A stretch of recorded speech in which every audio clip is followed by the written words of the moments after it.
Let's go here. I should check it's gone through first. Hopefully that works.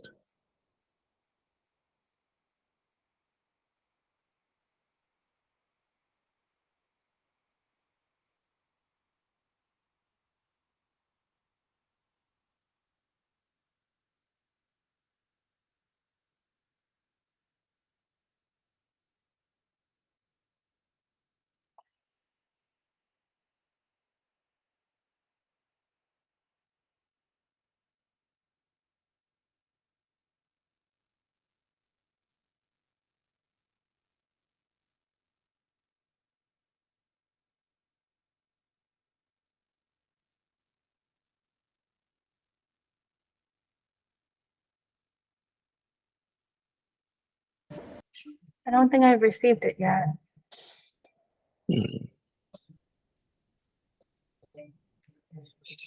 Your SC8759, that one?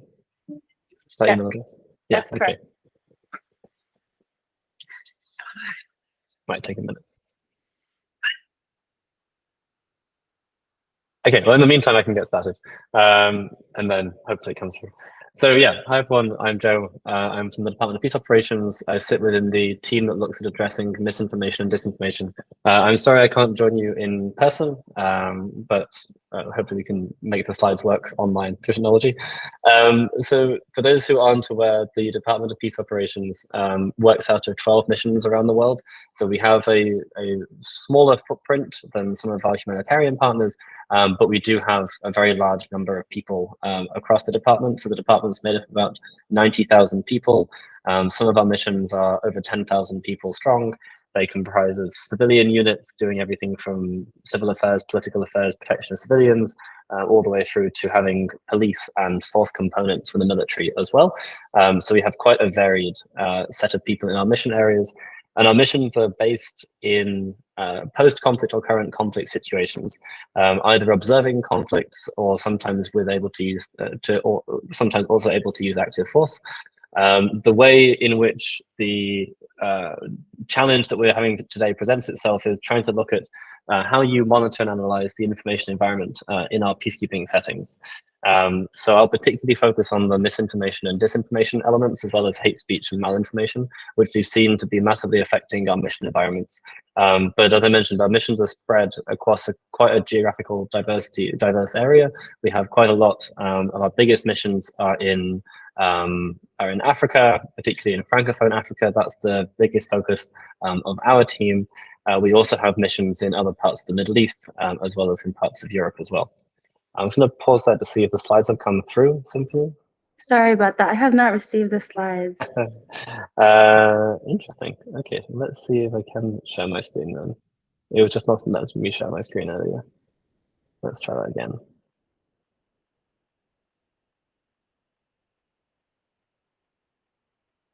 Okay.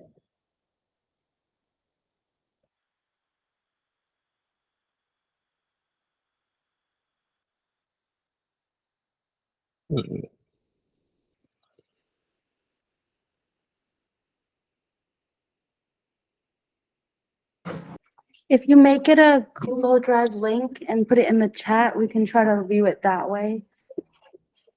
Okay, let's try.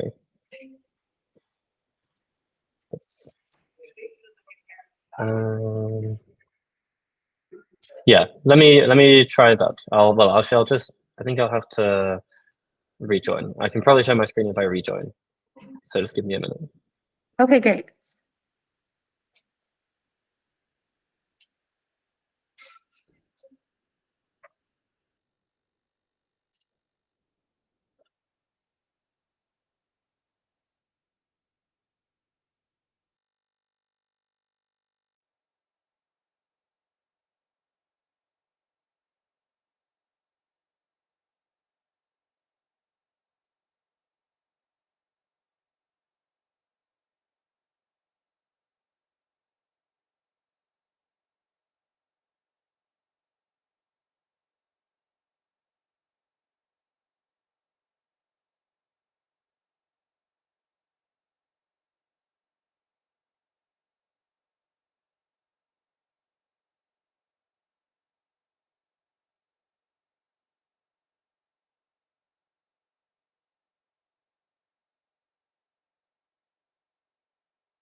Okay, does that work?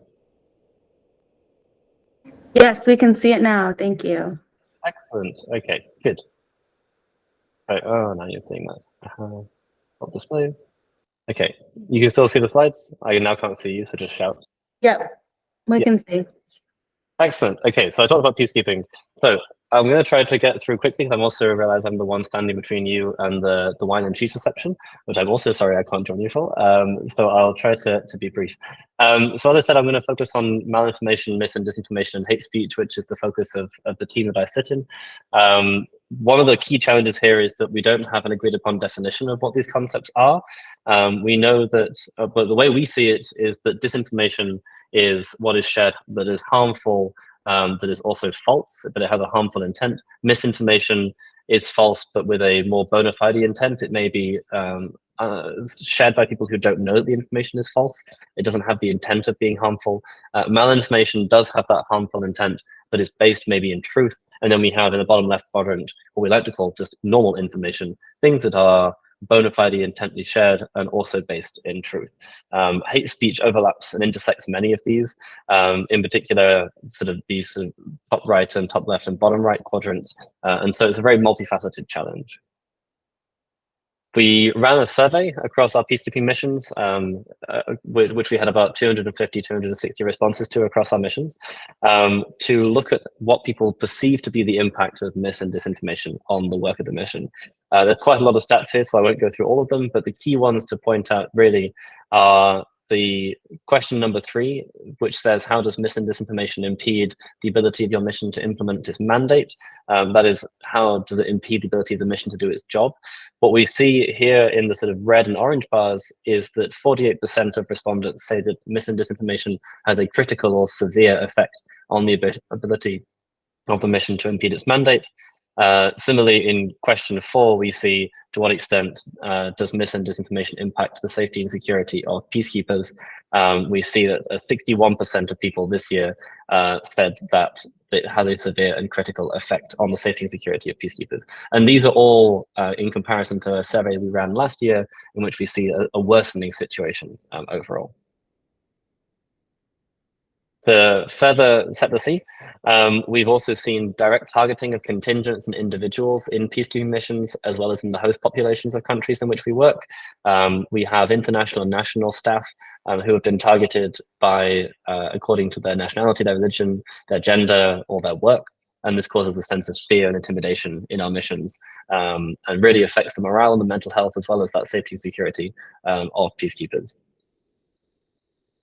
We also see that during high-risk moments, that is things like mandate renewals or maybe elections, that we see a distinct correlation between the online and offline actions. So we see here the black line or the dark blue line is the expression of quote-unquote negative sentiment against our mission in the DRC called MONUSCO. The blue bars represent a civil unrest that is logged against MONUSCO or related to MONUSCO, our mission in the DRC. And we see, although not a total correlation throughout time, what we do see is generally around these high-risk moments, we see peaks of civil unrest peaking around the same time as negative sentiment towards the mission. Maybe not be surprising, but we can also think, therefore, about how does monitoring analysis of mis and disinformation could possibly be used as an early warning sign for understanding the effects of civil unrest. To drive home a concrete example, also in the case of Mali, what we see is not only widespread mis and disinformation, but we also see sophisticated actors utilizing quite complex behaviors to spread mis and disinformation. The graph on the left, every dot represents a post related to a video shared by a known disinformation actor acting in Mali. This video contained quite a lot of different disinformation narratives about the work of the UN and about the work of the mission, and he's quite impactful in the country. What you can see is several different bursts of reshares and shares of his posts. These are organic posts rather than just sort of shares. But you can see quite a lot of different unique posts containing the video that he originally created early in September.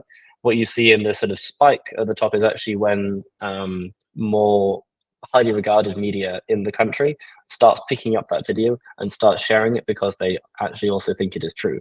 So what we see here is the narratives that are completely false, that are being created by one individual in a video that he's created of himself talking, actually then gets posted organically by many different people over time, then gets picked up by reputable media and amplified, and then it dies out, and then he'll do it again. And many actors we know follow this cycle on a several daily basis.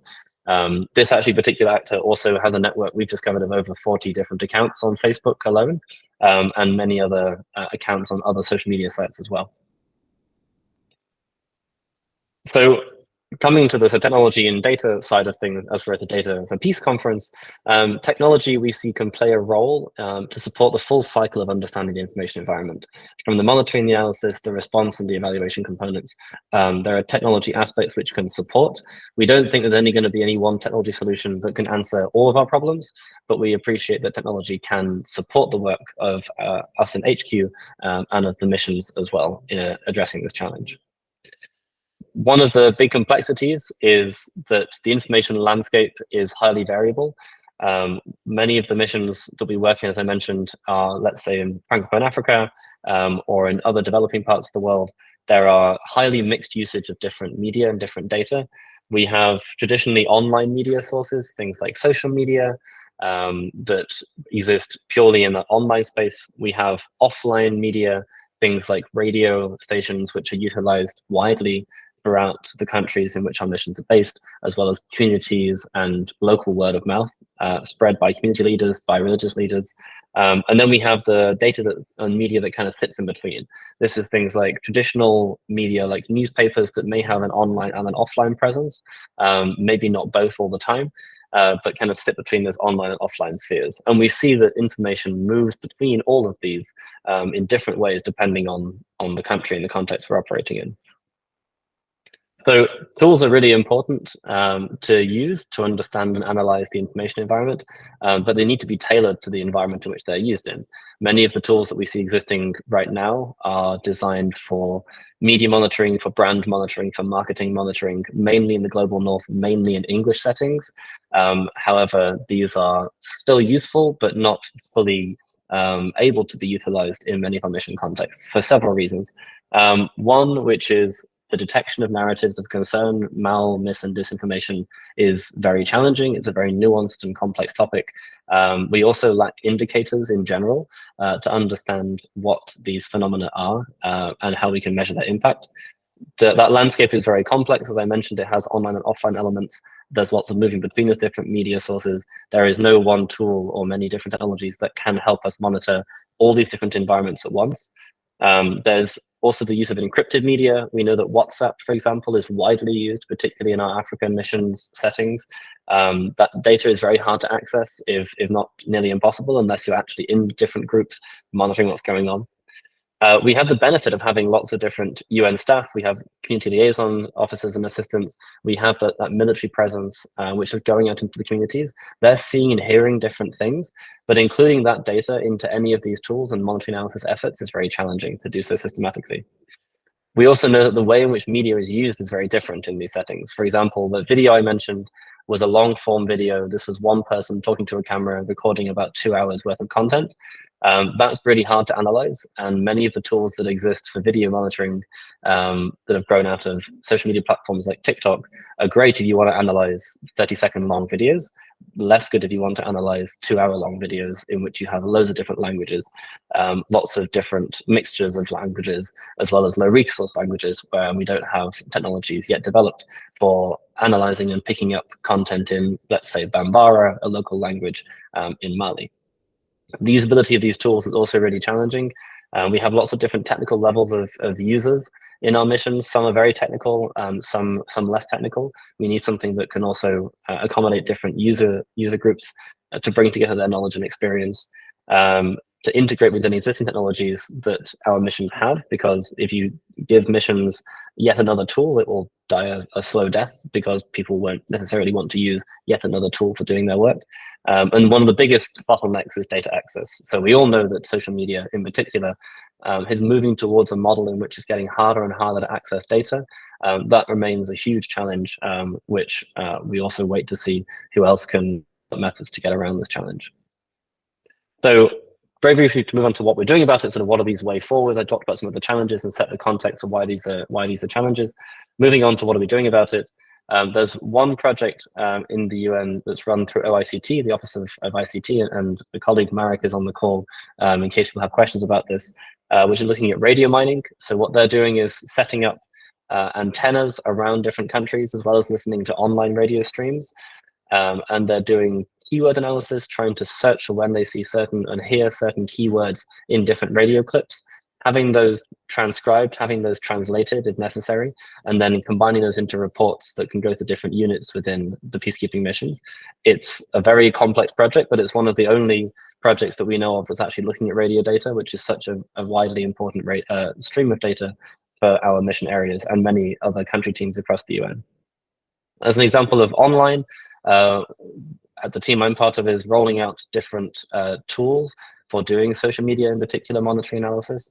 We're also trying to use these rollouts to develop our own in-house methods for exploring this phenomena, for understanding what indicators might look like, and for trying to see the impact of what mis and disinformation actually is in our mission areas. This is a very understudied topic. There's not very much academic literature on this. There's not really many other people who are looking at this at scale, and so we're trying to also fill that gap a bit by doing the investigation somewhat ourselves. And then as a work stream, we're also going into our missions.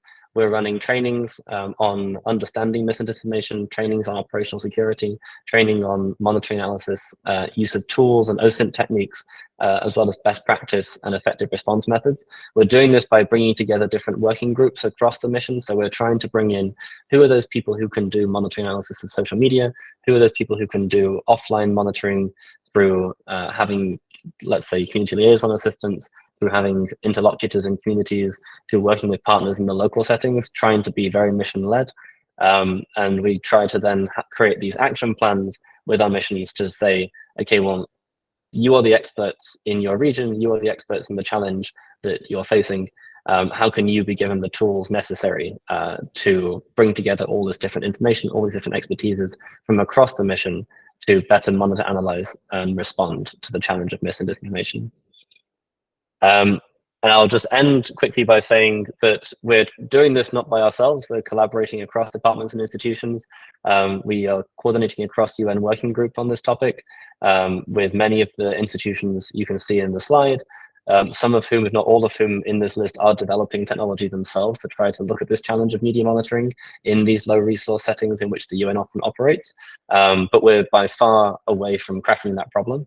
We're also working with academic partners, with private sector partners, and with civil society. But we really need more perspective. So I'll end with a call to action as we're here with the research community as well, which is, if there are people who are working in this space who can think they can address some of these challenges or are working on any of these challenges, we'd very much like to hear from you. If you contribute to any part of this sort of monitoring, analysis, and response and evaluation cycle, then we would love to hear what you're working on and see if we can collaborate together. I will stop there. Thank you very much. Thank you, Joseph, and thank you for dealing with I just got your presentation in my email. But just a note, I know we don't have any time for questions, but we will be sharing all the recorded presentations in the coming weeks, and they'll be uploaded on our YouTube channel. So I'm sure there'll be also moments to interact and continue on this really important topic specifically. I know I have tons of questions for you from a comms perspective, but I will hold them, and we can share contact information if anyone, if you want to share your presentation. If you're okay with sharing your presentation, Joseph, we can also do that to folks who have joined us. Yep, happy for that. Great, thank you all, and have a great rest of your Monday. Thank you very much. Take care.